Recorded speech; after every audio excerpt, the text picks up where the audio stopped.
310864. Station's your final time cue will be with 15 seconds until airtime. Mark, 15 seconds until airtime.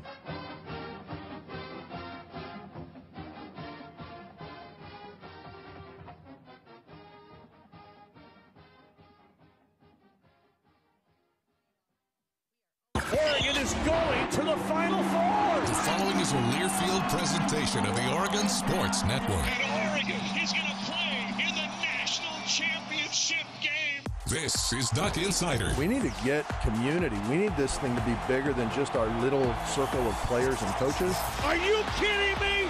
Touchdown, Oregon. With 2 seconds on the clock. He hits it! That's the bigger picture in this thing, allowing the community to celebrate the hard work, blue-collar mentality this group brings to the table. And the Ducks have won it! The Ducks have won! We get to struggle together, and we get to have joy together. The Ducks are Pac-12 champions! I am so proud right now to be the head coach at Oregon. Oregon's a Fiesta Bowl champion in a 12-win season. This is Duck Insider on the Oregon Sports Network from Learfield, presented by OnPoint Community Credit Union. People are the point. Now let's go live to the Country Financial Studio to talk Oregon Duck Athletics.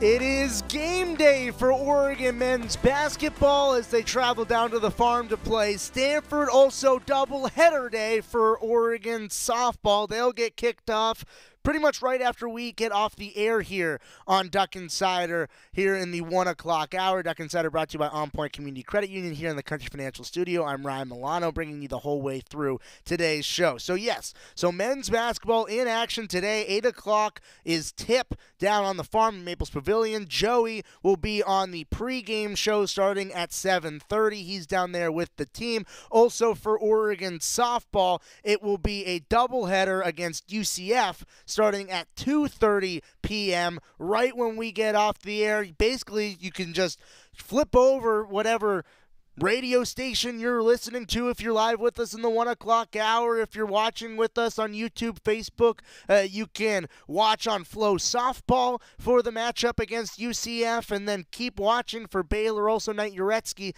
made the trip down there for KWVA, and he'll be on the air as well for Oregon softball. So, doubleheader game days for the Diamond Sports and for Oregon men's basketball. And, well, also, if you missed the show yesterday, some scheduling updates for Oregon baseball. This weekend, the Ducks will have their home opener against Lafayette. Next weekend, what was going to be a road series against UC Santa Barbara will now be a home series for Oregon baseball as UCSB will travel up to PK Park, with Friday's game starting at 4, Saturday's game starting at 2, and Sunday's game starting at noon. That's not this weekend. That is next weekend in the updated schedule for the new baseball series for Oregon against UCSB. Season ticket holders, you get your reserved ticket locations free of charge. You can view those now. You can also purchase tickets starting at $7 starting now. Actually, it was open yesterday, but they're available still now. And then UO students can also claim complimentary tickets for that series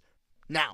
So if you want to be at PK Park, you want to see Coach Wazakowski's team against a UCSB team that has been pretty good in years past, then, well, get out to PK Park. Also get out to PK Park this weekend against Lafayette, where Oregon makes their home opener starting tomorrow at 4 p.m. and then a doubleheader on Saturday starting at noon, and on Sunday, just a one-off, also starting at noon. I'll have your way through the whole weekend. I think maybe Joey will also join me for Sunday as well. It'll be the first time Joey will be on a baseball call this season. You don't have to wait for Joey Mack. He'll be on the air tonight.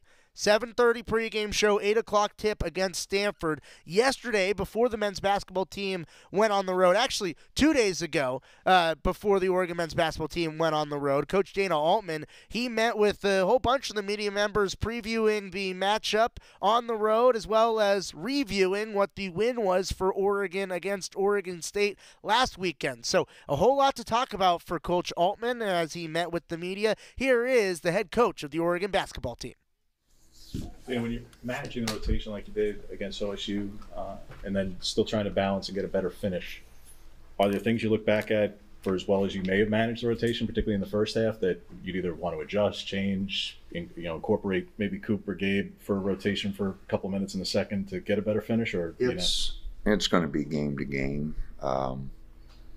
Score time will matter. You know, I like what we did with Dante Jackson and watching the film. Jermaine really got tired. I mean, he had some really bad possessions there, and fouling with a minute 34 to go, he lost his mind. But you know, I think we, you know, have to keep watching it, especially on a Thursday, Saturday now. You know, it'll be different. Next week we got a Wednesday, Saturday. So it's going to vary game to game, week to week. But Coop had a great practice. Gabe had a great practice. Those guys are always ready. They'll know everything that, you know, about Stanford. They'll be ready to go. But I do have to make sure we get those guys some breaks around TV timeouts. And, you know, Dante's only played, missed 14 games. We've played 25. He's only played 11 games. So he's just kind of working himself into shape. He's only been back a month. So, you know, I got to keep all those things into consideration. So that's a long answer to an easy question, but I'm not sure, you know, that it'll be any set pattern, but I do have to do a better job. What are your thoughts on Stanford? They can really score. You know, they got a number of guys over 40% from three, and everybody that plays can shoot the three and above 35%, except for Keefe, who is just hard-nosed. He's always giving us problems. So they got a lot of guys who can shoot, and offensively they score 85 points a game at home. You know, they're a team that at home really scores a lot of points. So we're going to have to do a great job defensively. And, you know, they didn't shoot the ball well last weekend at Washington State from three. And I guess I hope that continues. It seems like both Stanford and Cal are teams that are under 500 in the Pac-12, but maybe that's not indicative of, you know, how they play night in and night out. It's not. I mean, they're both really talented teams. You know, I think they both have pros. You know, Tyson's a pro. You know, they've got, Cal's got guys, and Stanford's got guys that are going to play basketball a long time. So, and they're both old. You know, Cal's really old and Stanford's really old. And, you know, it seems like Spencer Jones has been there forever. I think this is his 5th year, and Michael Jones is a 5th-year guy, grad student. Reynolds, 3rd-year guy. Angel's been there 4 years. You know, they're old, and so we're going to have to play really well. Both teams are very, very capable. Any night out, you know, Stanford beat Arizona, and Arizona's, you know, the best team in our league. I mean, they've proven that through the season. I know they're ranked really high, and, you know, for any team that beats them, it shows what they're capable of doing. How do you feel like you match up with their size? Well, we match up okay inside with their size, but, you know, at the wing spots, they're bigger than us. You know, we didn't do a real good job with their forwards in the last couple games. We're going to have to, Bam, KJ, going to have to D it up a little bit. Angels, their second leading scorer. Reynolds at the post is their leading scorer, and their wings can all shoot. So, you know, we're all going to have to guard, because any one of them on a given night, you know, can explode, get a lot of points. There's been a strength of your defense. It has been perimeter defense, one of the better three-point defenses in the league so far. What's going to be the key to, against a team who does shoot it as well, who does have that size, to making that work against a tougher opponent in that way? Well, you got to take away transition, and then you got to take away the easy ones, and then keep your fingers crossed. You know, because I mean, I'm watching the game film from the other night, and Oregon State had some pretty good looks. They just didn't hit that they've hit in other games. And we had, you know, of our 19 threes, I think 16 of them were really good. And we hit 2 of them, you know. So, on any given night. And I was watching, and the reason I say that, I was watching the Stanford-Washington game this morning at Washington, and they got beat 20 there. But at one point, they were 3 for 15 from 3, and I had charted it out. And I mean, 12 of them were really good shots. 45% three-point shooters, And Angel had hit a couple from the corner, but other than that, Jones had missed wide open ones. The other Jones had missed wide open ones. Carlisle missed one. Ronaldo missed. I mean, they all had really good looks. So, again, and I keep telling our players that, there's just some nights it just, for whatever reason, doesn't go in, and you can't quit playing. You gotta find another way to win those games. But some nights you just like cross your fingers,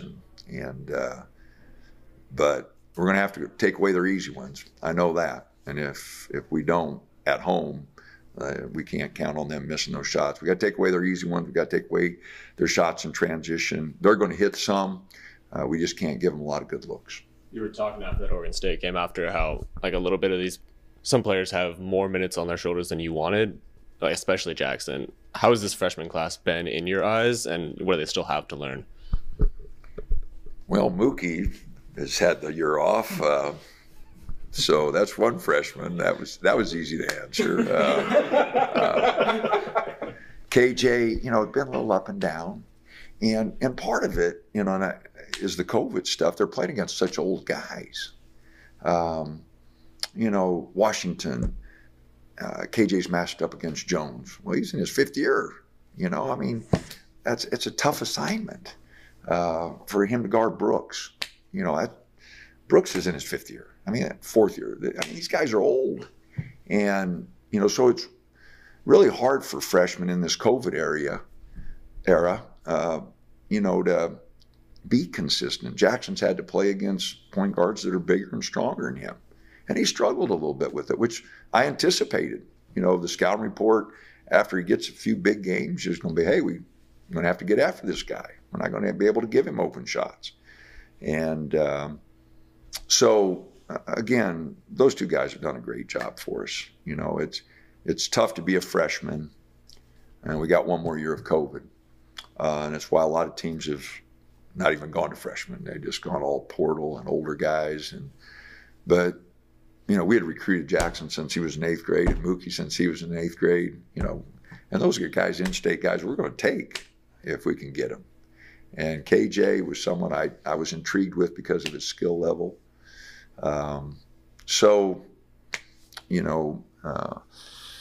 If I made a misjudgment, it's that we have to depend on him too much. But I wasn't going to be in that position because I wasn't planning on having Nate not available, Key not available, Dante not available. I was planning on bringing those guys along slowly because I knew in this COVID era that, we have to bring freshmen along a little differently than we did before. And so they got thrown into roles that were a little different than we planned, and I think they've handled them okay. And it's like I said, you look at our league, and it's just like KJ's going to have Angel, who's 4 years older than him. He's just going to have to work his tail off. And then the guys they bring in, Keefe's been there forever. Ronaldo, like I said, is a 3rd-year guy. But we got Dante, and that's why Dante had played pretty good. He has been with us. He hadn't played a lot of games for us, but he's been with us a long time. And so it's just a different time, and it's hard on freshmen. And we're going to have another year of it. And we've got 2 freshmen coming in, and I've talked to them about it. It's a different time. A couple more. Yeah, you have a diagnosis for Nate after the testing from last week. There's still, he feels better, which is good. They're still running some tests, still doing some tests, but he just doesn't feel good. He's lost weight, he's lost strength. So,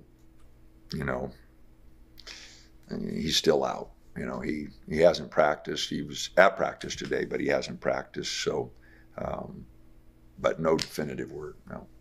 Is there anything on Jesse? Is he back home? Is he still in Eugene? And is there any hope that he might get that extra year after the injury?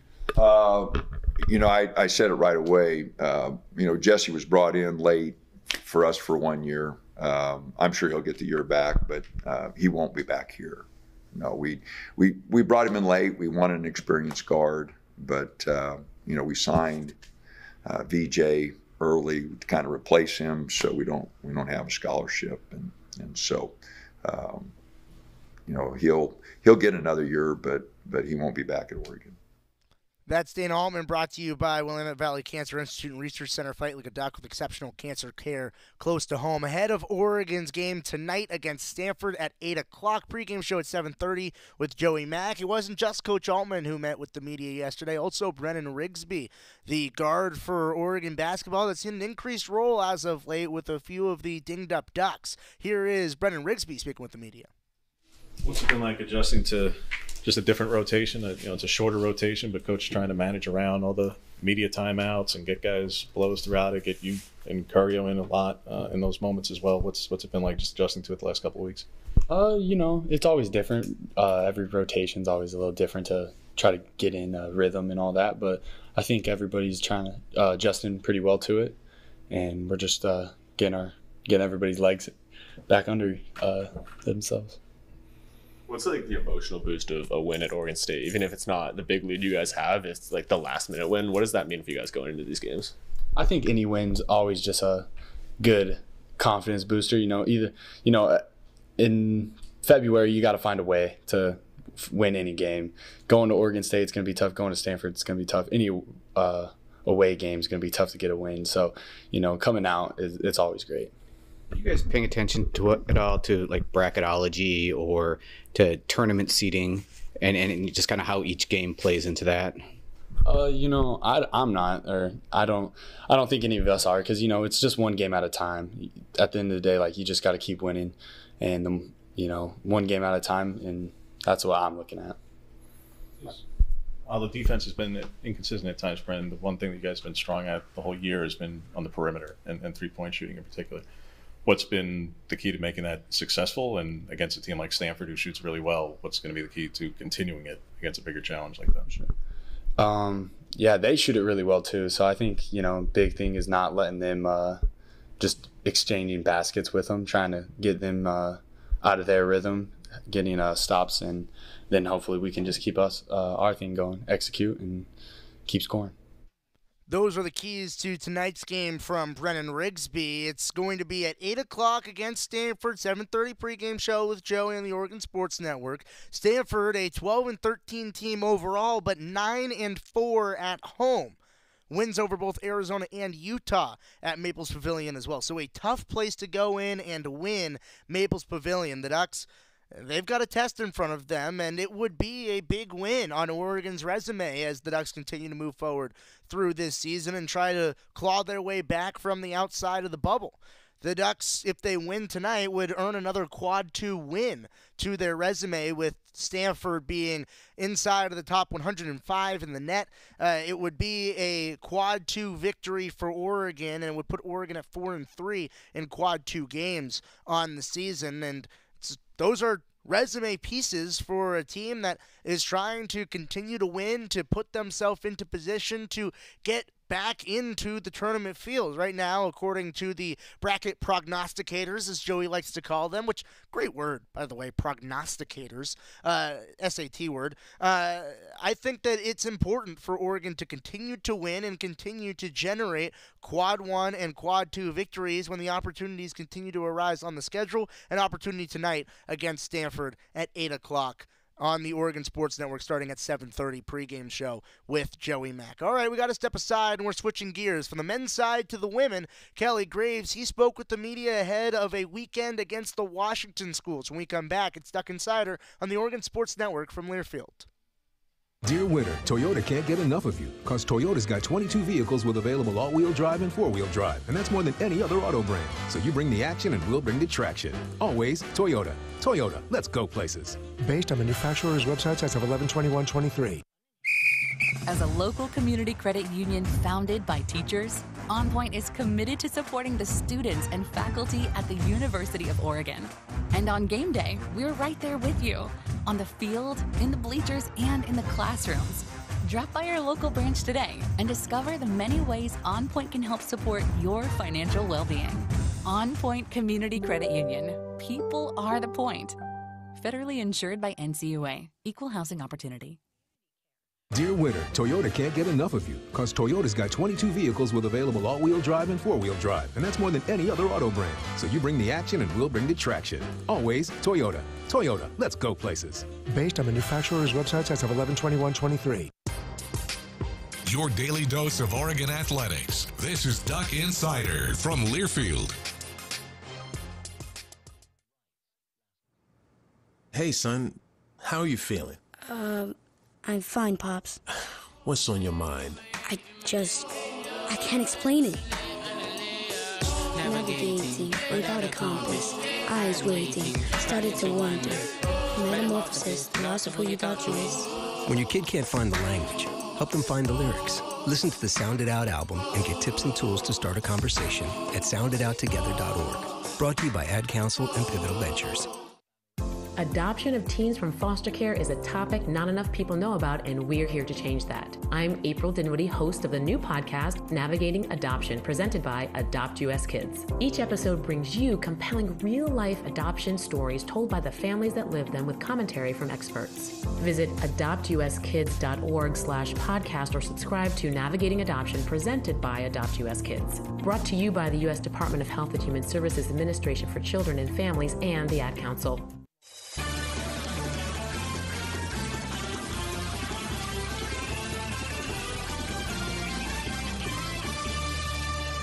Welcome back to Duck Insider here in the Country Financial Studio. Duck Insider brought to you by OnPoint Community Credit Union. While we were in the break, our producer, Caden, he also, or rather our director, Caden, he had a question about the quadrants and what constitutes a Quadrant 1 versus Quadrant 2 versus Quadrant 3 win. And, well, if he has a question here in studio, then I figure that the fans might have a question as well. So each win is classified in one of four quadrants, either a Quad 1, Quad 2, Quad 3, Quad 4 win. The game against Stanford tonight for Oregon, if they were to win, would be a Quadrant 2 win, meaning it's a 25 to 50% good victory. And so each game is classified in a certain quadrant. If you get a home win against a team ranked in the top 30 in the net, which is the NCAA's ranking system, that would be Quadrant 1. Top 50 on the neutral site, or top 75 on the road. Stanford is sitting at 102, 103 in the net. I checked just before the show, but the low 100s in the net. And so because it's a road game for Oregon, they fit within the criteria to be a Quadrant 2 win for Oregon if they were to beat Stanford tonight. And so, Caden, do you have any other clarifying questions, or is that a good enough explanation? Do you think the fans understand? No, I think you covered it pretty well. Okay. Yeah. So each win is constituted in four different quadrants, and so it goes into your resume towards the end of the season, and, well, whoever has the best resumes end up getting into the big dance at the end of things when things are all said and done. So a chance for Oregon to continue to pad their resume, and it's a resume that needs boosting for Oregon as we continue to move forward towards the back end of this season. We also are now switching gears to women's basketball as they're in action starting tomorrow against Washington. They'll play the Huskies on Friday. Chris Clayton will have the call. 7 p.m. tip, 6:30, the pregame show on the Oregon Sports Network. KG, he also spoke with the media. This brought to you by Willamette Valley Cancer Institute and Research Center. Fight like a duck, the exceptional cancer care close to home. Here is Coach Kelly Graves. Tough stretch. Yep. You're going on the road. How do you feel like confidence is? How do you feel like you match up with these teams? What's the mood? Yeah, well, we took a 2-day rest, which was really important, I thought, mentally and emotionally and physically. Had a great practice today, one of our best practices. I think our kids are excited. It's not going to be easy. I mean, they're just not ranked, but they're still a really good team. And, they lost to Stanford in overtime. They lost a double and a triple overtime game this last week. They're a good team, and they're playing as hungry as we are. So they're also playing at home. So we've got our work cut out for us. But it's an important game. Important game for us. What do you think the team's headspace is right now after coming off what has been obviously a tough stretch? Yeah, considering, yeah, I think pretty good. I mean, I don't know what to judge it off. I've never been in a situation like this. Most of them haven't either. So, but I think the attitudes have been great. It's not the losing necessarily that has been difficult. It's kind of the way we've lost. We haven't really been competitive in a lot of those games. And, but, considering, I think their attitudes are good, and I think they're upbeat, and I think we're ready to get a win. You had a stretch last year of some losses, and then got some wins late in the year. Can you take any lessons from that experience? Kind of what worked then? Obviously, the roster looks a lot different, but things that were keys to that last year that maybe can help guide you through these next few weeks. Yeah, that's a great question. Yeah, we did finish the season strong last year, and yeah, we need that same kind of magic. I think part of that was Tahina got really hot, and everybody kind of followed suit. We need that same kind of thing to happen. I don't know who that player will be for us. We've got certainly some good candidates, but yeah, we've just got to see something positive happen. I truly do believe that we've got it within us to to play better basketball, to close out some games. It's just been a while, so that we've got our work cut out for us in that regard. But I got a feeling someone's going to really step up. You brought up all the overtime games they played last week. I think their most recent win was actually over USC a couple weeks ago. So clearly, they can compete with the best. What is going to be difficult about Washington?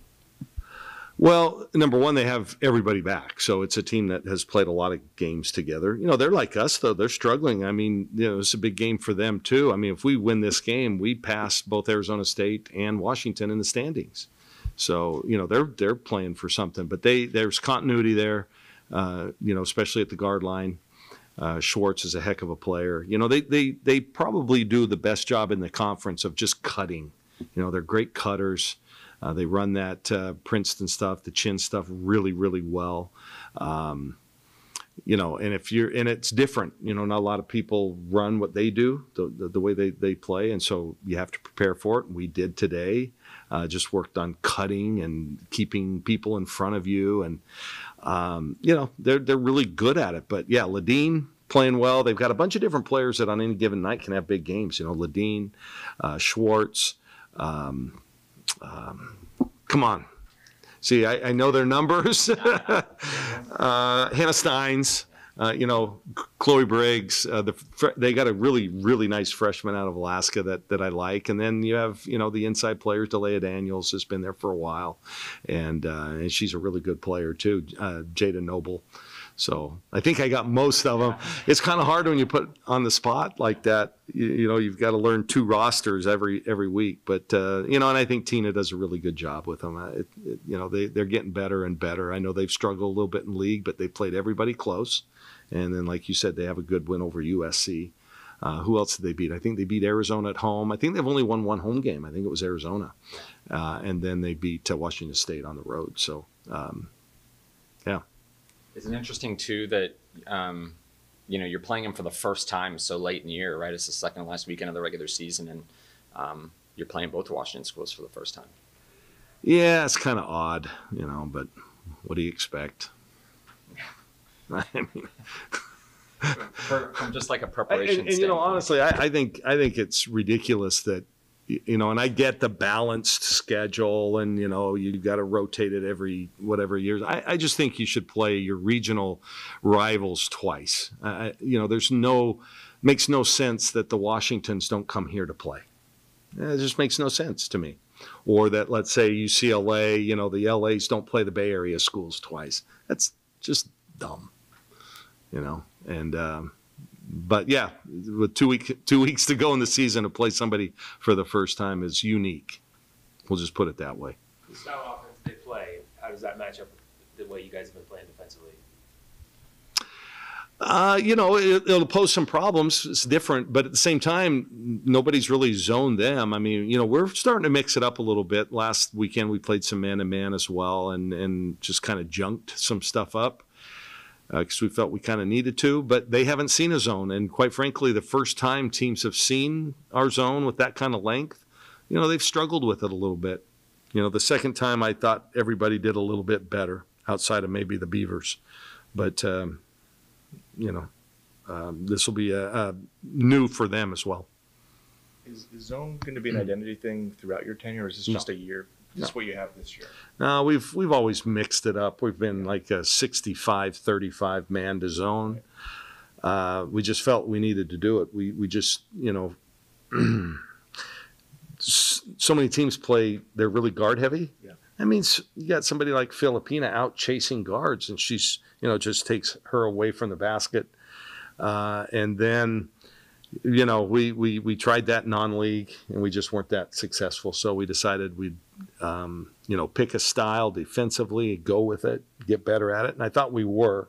And now, teams have kind of figured it out to some degree. So we've tried to adjust, and, it hasn't worked. But the defensive side of the ball has not been our weakness. That's not been our issue this year. We just, like the other night against UCLA, a very good team. Again, we held them into the high 30s in field goal percentage. But when you give as many second chances, then, that negates the good work you did in the half court. So we're just still trying to find some answers. That's KG breaking down the matchup coming up against Washington and Washington State this weekend. It's going to be the first time that Oregon is playing a team that's not ranked inside of the top 20 since January 21st. So it's been over a month since Oregon has played a team not ranked inside of the top 20. With that being said, still a big game for Oregon women's basketball and a good opponent on the other side, and it always means a little bit more when you're playing against Washington. That game will be tomorrow. 6:30 pregame show, 7 o'clock tip. And I actually tend to agree with Coach KG in terms of the scheduling. I would have loved to see Washington come down to Matthew Knight Arena. That would have been great for a Pac-12 women's basketball matchup at Matt Knight between the Ducks and the Huskies. Well, we'll have to settle for Oregon going up north tomorrow against Washington and playing up against the Huskies in what is going to be their first and only meeting of the regular season. All right, we're taking a timeout, and then when we come back, it's still game day, not just for Oregon men's basketball, Oregon softball as well. Hearing from the shortstop on the other side on Duck Insider on the Oregon Sports Network from Learfield.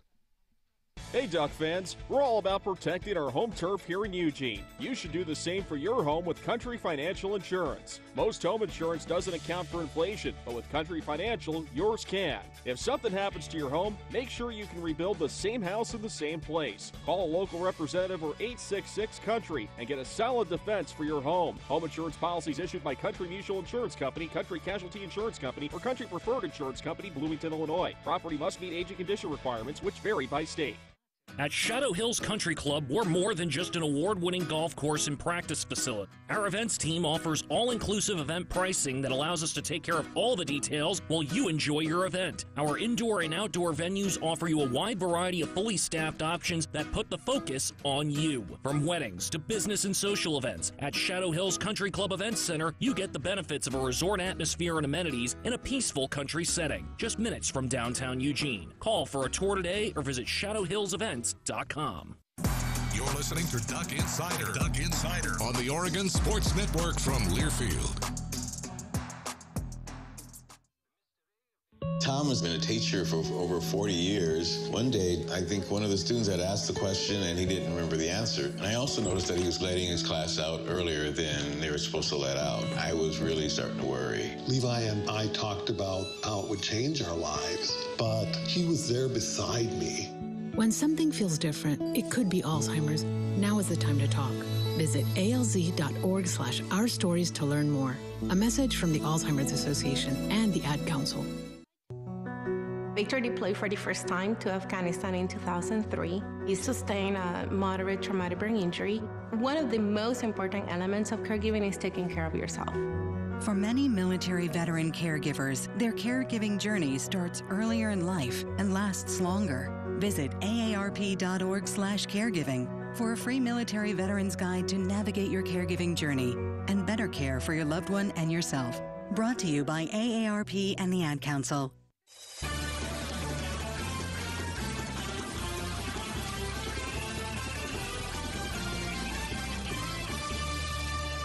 We're back in the Country Financial Studio. It's Second Saturday, brought to you by OnPoint Community Credit Union. I'm Ryan Milano, and we're about to talk about Oregon softball and their game day that's coming up today, the doubleheader for the Ducks on the diamond. But we also have to get to some final scores from earlier this week as Oregon men's golf concluded their outing at the Prestige, which Joey pointed out on Monday, maybe the best name for anything. It's certainly one of the best names for a sporting event, the Prestige. It was Hugh Adams leading the way for Oregon with 2 under on the weekend, and then Aiden Kraft, who finished tied for second with Owen Averett up for the Ducks at 1 over, and then Nate Stember finished 2 over. That's the top 4 for Oregon. And, well, Coach Casey Martin, he had high praise for, Adams, where he said Hugh was awesome this tournament. He hit the ball so well, and he also gave Aiden Kraft some credit, said, as did Aiden. He hit the ball well. Said putting was a little bit of a different story, but he liked the ball striking from Oregon. But getting not shut out on the greens is going to be the key for Oregon moving forward. That's what Coach Casey Martin had after the game. The post-game recap written up by the communications crew, which always do a great job after every sporting event writing the recap. So if you haven't checked those out, make sure to go check those out. That one by our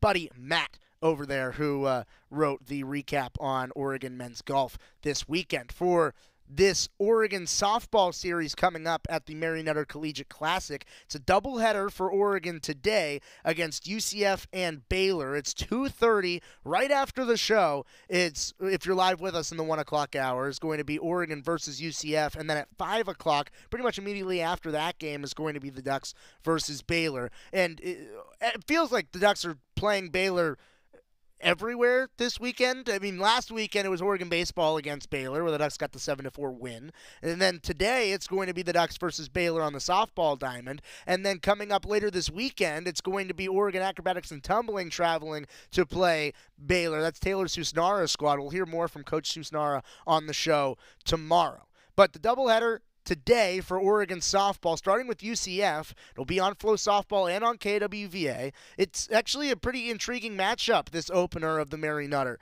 KK Humphreys, Oregon's second baseman's sister, is on the UCF roster, and also a familiar face in the middle infield, a former shortstop for the Ducks, Jazz Williams, is also on the Knights roster. So a lot of connection between the Ducks and UCF as Oregon is going up against the Golden Knights coming up in, just about an hour from now. And, if we're talking Ducks shortstops, the torch was passed from Jazz Williams to Paige Sinicki, and a few days back, Paige Sinicki had the chance to talk to the media ahead of this weekend. Here is the Ducks shortstop.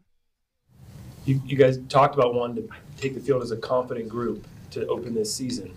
You still feel like you can play with that mentality? Obviously, been kind of some up and down results the last couple of weeks. Just kind of where's everybody's head at? How do you feel going forward entering this weekend? Yeah, of course. I mean, every team's going to hit like a little rock in the path that they're going through, and I think our team does a great job at dealing with adversity. Usually when we deal with adversity, we come back 10 times more confident the next time. So I'm excited for this weekend just to see where we're going to push our limits to, see how we're going to mesh together, figure out how we're going to get through this little hump that we went through this past weekend. But usually when we go through hard things, we always find our way back stronger, and it makes us grow as people and teammates and as a team as a whole. So I think together we're going to do a really good job this weekend. So, in some of these clutch situations that you guys want to come through in, do you think it's more mental right now or physical? Yeah, I mean, I'd say it's probably a little bit more mental right now. We're preparing every week physically, and I think just us being a little bit more gritty in those situations, coming up clutch, just realizing that we don't need to do too much up there, and being clutch and passing the bat. I think we're talking as teammates and realizing that we're doing it for each other, and having that mentality is going to get us through this weekend, and you'll see those clutch moments come up for us. As one of several of the hitters who've been around here for a while, but it is a little bit of a slower start in situational hitting for the team. Just when you've heard Coach say clutch up probably several hundred times over the last few years, when it's happening, right? What is the feeling like? Because on one hand, you don't want to get dragged down by it. You all want to perform better in it, but you've all heard it before too. You understand what's going on. So yeah, I mean, clutching up is just getting your job done when your name is called, and trusting 1 through 19 of the hitters to do it, no matter who's up there. I think it's believing and having that unwavering belief in everybody that they can get that job done. So it comes with the hitter in the box, but it also comes with the people in the dugout also, and just believing that we can do it. And just we've been playing this game for so long, so it's just trusting that you've done it before and really not making it bigger than it needs to be and just clutching up. It's something that we all know how to do, and so I think we're maybe overthinking a little bit too much, but we just need to get back to how we play, and that's sometimes scrappy and it's getting runners on and figuring out ways to punch through things. And so I think it's just going back to simpler things and celebrating those little moments more than maybe getting caught up on not getting that execution that first inning. Maybe let's figure it out fourth inning or third inning when the next person has that job to do it. Any thoughts on facing Jazz on Thursday? I actually think I heard she may be hurt, so I don't know. It'll be nice to see her, but I love that girl, and I'm excited to play against her, and it's always just nice to see her. So You've shown the ability to get a board via the button a lot. Is that something that you pride yourself on in your game? Yeah, I mean, it's something I practice every day at practice. It's an easy way to throw them off a little bit, get them to come closer to me so I can maybe punch a ball through on the 5-6. So it's something that our whole team takes a lot of pride in. We really want to be able to show all sides of the ball, and if any base runner that we get on is an opportunity for us to get a run. So I think if that's putting it down a bunt and if that's what Coach wants me to do, then I'm going to do that and do it at the best of my ability. About the pitching staff and the job they're doing, particularly a kid like Taylor coming in and some of the situations she's been called in.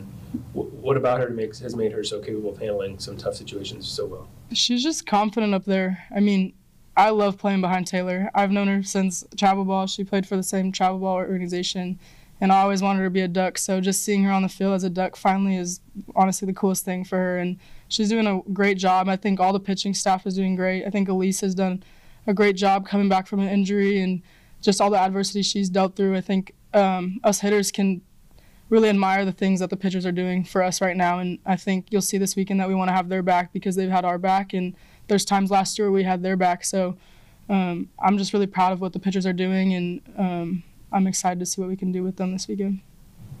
I think it's the first time I've had a chance to talk to you since the conference realignment bid and everybody voiced their positions on it 6 months ago.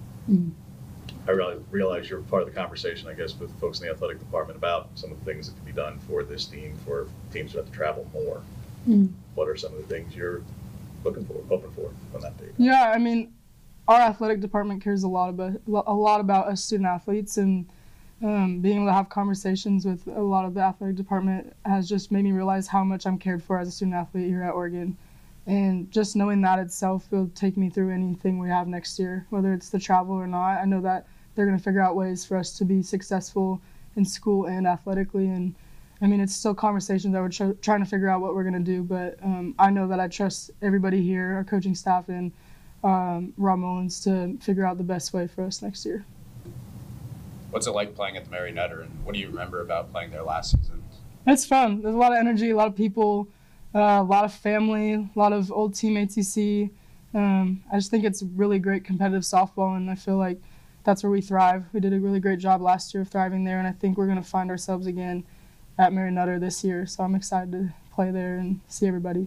Talked a lot in preseason about how you have so many veterans, and there's not a lot of situations that you guys haven't seen. Do you think that's something you can rely on going into this next slate of games? Yeah, I mean, having veterans is always something great. I mean, we have 9 seniors, and all of us know what it's like to go to the Mary Nutter and play there. So I think dealing with pressure won't be that hard because we've all been there and done it. So I think it's going to be easy with them.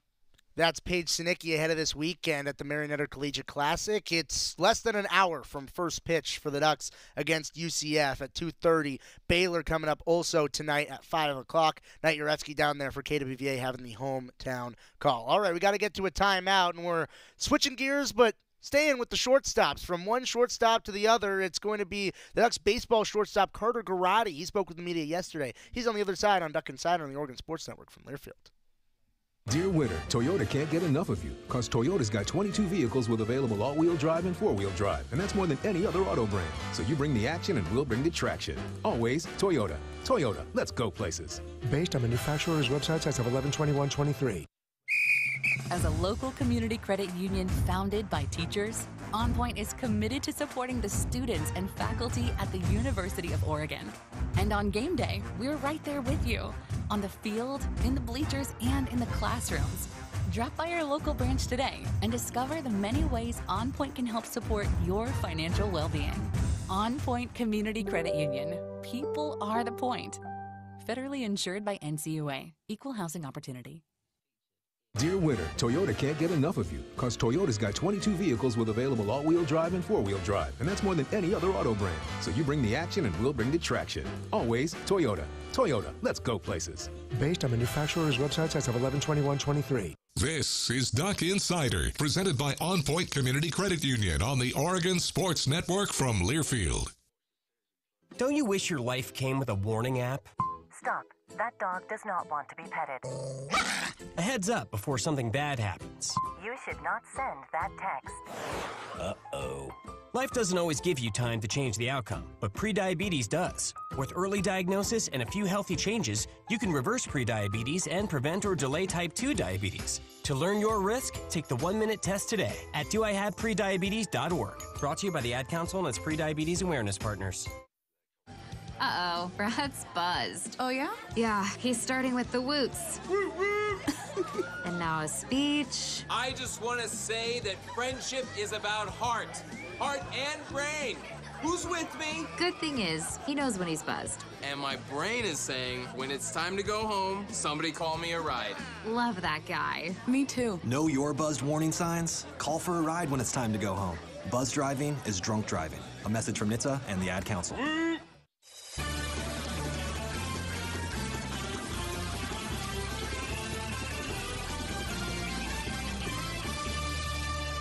Welcome back to the Country Financial Studio. It's Second Saturday, brought to you by OnPoint Community Credit Union. I'm Ryan Milano. We just heard from Paige Sinicki, the shortstop on the softball diamond, as they're about to get in action in their first half of a doubleheader against UCF coming up later today. Coming up tomorrow is going to be the home opener for Oregon baseball. From Paige Sinicki, shortstop, to Carter Garotti. Shortstop, here is Carter Garotti. What was it like to be at the plate? So had gone over just adjustments with Marta before the game. Been trying to figure out stuff leading up to the weekend and also into the weekend, and just happened to find something that could click for me. And Marta works hard with everybody to find something that gets him comfortable and just gets us ready to, compete every day. What were those adjustments? So I was just able to find my load in the back. So just starting with my load. And kind of just keeping my hands there and just being on time, really, and being in rhythm is something Marta really teaches and wants us to really develop. And it's just a huge part is just being on time and in rhythm. What's that role like, being in the 9-hole, kind of having the responsibility to turn the lineup back over to the top? Yeah. So we were able to obviously create momentum in the back of our lineup throughout the weekend, and it's something huge that, I think could add elite offense to a deep lineup, and just the importance of being in the back, and I think is just setting up the guys in the top of the order to be able to hit us in, and also for us to be able to drive people in the middle of the order. You always choke up with 2 strikes. I only saw you do it against a lefty, but is that always your also approach? That's been something also that I've been working on in the winter, was also just being choked up throughout the entire at-bat, just to control barrel and just being quicker in the zone and being able to, hit pitches that maybe are out of the zone or up in the zone. It's just being able to help me control the barrel a lot better. I feel like you did defensively this past weekend. Defensively has been something that I for sure focus on. It's something that I think can put me over the top of a lot of people, and being able to help our pitchers, especially with just being able to control the defense, control everybody, basically just knowing what to do, and just being that guy that can have questions answered by pitchers, younger infielders, guys around us. Like me and Drew Smith, I think did very well communicating and just being able to be ahead of the game. But defensively, for sure, there's improvement always, but I think we're heading in the right direction for sure. That play, I think it was in the Baylor game, in the hole, you kind of backhand it, slide, throw. Walk me through what you were seeing on that play, what you were thinking in the mindset when you're making a play like that. Yeah, it's all just instinct. It's all things that we work on, and when it comes to that moment, you're prepared. So, which is why we practice those things, and once it happens, you're ready and you're not really thinking about it. So, I looked back a couple of times on it, and obviously it was a crazy play to make, and it was pretty cool to watch after the game. But yeah, just being prepared for it through practice and not really more of just a reaction in the game. What struck me on that play was how quick you got to your feet. Do you work on that? How do you work on that? Is it something that you do work on? Yeah, so that is something we'll work on with Hinkle, is just sliding, getting up right away, because obviously to make a play like that in the hole, you need to react quickly and get up to your feet. You don't really have time to, lay there and get up and throw the ball. So just things working on is just getting to the ball, getting up, and getting rid of it as soon as possible. Pretty darn vocal in the field, whether it's like encouraging a pitcher or calling out a play. Just where did is that something you, not that you worked on, but had to learn throughout the offseason? Just how did that come about? Yeah, so I think that is just something that's required out of that position, and I've kind of just been able to develop the maturity to be able to, lead from that spot. And I think being in that spot, you got to be vocal. You got to be able to help your guys out any way you can. And something that I've talked to Waz about is being either at a level 10 or being at a level 5 or being at a level 2, depending on what a guy needs on the mound. And that's something I'm still trying to work on. And, some guys need that level 10, need that level 5, need that level 2. And I think it's just a huge part of being a leader on that defense end, which could really carry your performance if you're always in the game talking. So how do you find those levels? Like, does the pitcher just come up afterwards and be like, hey, be quiet, or something like that? So I mean, it's definitely something you can communicate with your guy. I've had conversations with guys before, just what works for you. It's kind of just building that relationship with your teammates. You need to know what certain guys need to get to that spot to where they can compete their hardest, and just what could calm a guy down to be able to go out there and compete. What's your natural level, would you say? Like 2, 5, 10? When you're just talking to somebody, where would you want to be at?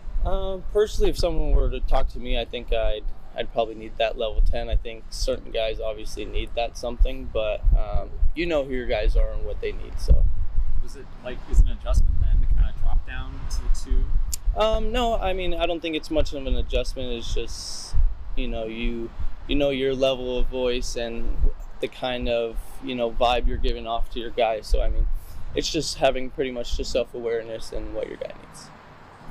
Overall, the offense has started slow this past weekend, but got it going, especially in the second and the third games. Just where do you think the potential of this lineup is or can be? Yeah, this lineup has the potential to be one of the best in the country, I think, personally. And we didn't obviously perform fantastic this weekend as much as we wanted to, but I think there was definitely bright spots and where you could see that coming up and working on adjustments, we're going to be pretty darn good. And the amount of depth we have off the bench is even crazy. Like, I think we have guys that can come into the lineup and hit anywhere and make an impact immediately. So I just think it's the matter of making adjustments this week and going into the weekend and the rest of the season. And there's always adjustments to be made. How are you able to balance it feels like we left something on the table in Texas, and hey, I'm really excited about the potential of this team? Yeah, so it's kind of just seeing that potential, working on it throughout the week, and kind of just going in and executing what you're working on in the weekend. What's it like working with Cooney up the middle? The kid brings energy, and I'm excited for what he has to bring in the future for sure. As you guys can see, he's got a lot of talent. He came in the winter and immediately had an impact and was, very hard to get out. And that's a guy that you need in your lineup for sure. And I know that he may have not had his best weekend, but always he's going to compete and he will bring his best no matter what. So that's something that we can trust him for sure. That's the shortstop, Carter Garrotti. Oregon baseball home opener tomorrow at 4 o'clock. We're getting to our final timeout. When we come back, there's a lot going on. Let's catch you up with everything that's going on, not only today, but also coming up tomorrow in Oregon Athletics on the Oregon Sports Network from Learfield. As a local community credit union founded by teachers, OnPoint is committed to supporting the students and faculty at the University of Oregon. And on game day, we're right there with you, on the field, in the bleachers, and in the classrooms. Drop by our local branch today and discover the many ways OnPoint can help support your financial well-being. OnPoint Community Credit Union. People are the point. Federally insured by NCUA. Equal housing opportunity.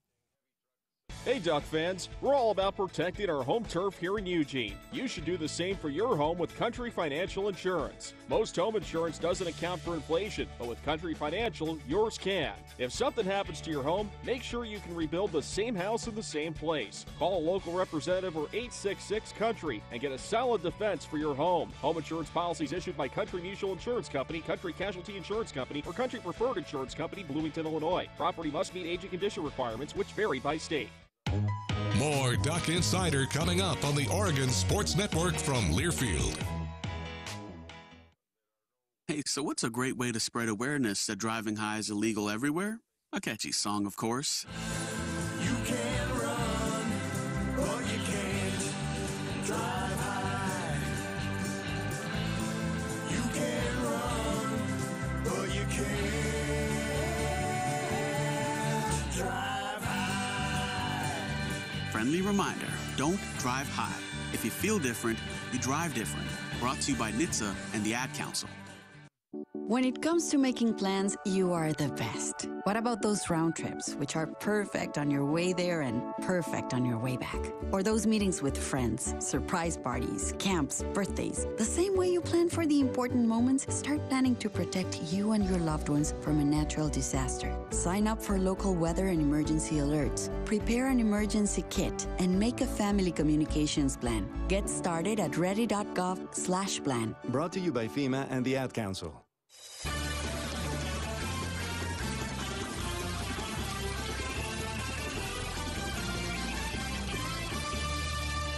Welcome back to Duck Insider here in the Country Financial Studio. We're closing out the show by getting you caught up with what's happening over the next few days because it is a lot.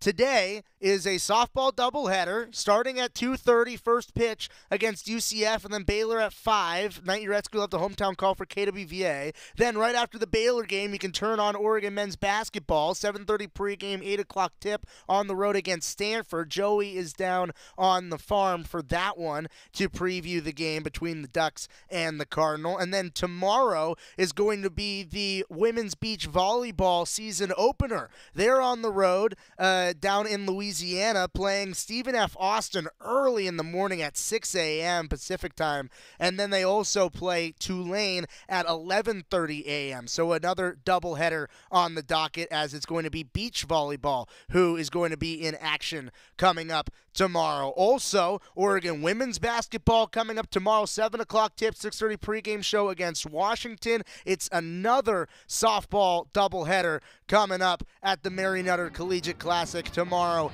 as well as the Ducks on the diamond continue to play through their non-conference tournament. Also, the home opener for Oregon baseball is tomorrow. We'll have a preview on the show for you tomorrow for that as well, starting at 4 o'clock. Women's tennis is in action tomorrow, and so is track and field. And I think I got everything. I don't know. I think maybe every team is active tomorrow. Just turn on the TV. The Ducks are on. See you tomorrow. Go Ducks. My name is Teresa Barber. I was in the United States Navy, and I served overseas in the Middle East and Africa. Early on in my career, I had a commander that taught our suicide prevention training, and the very next day he took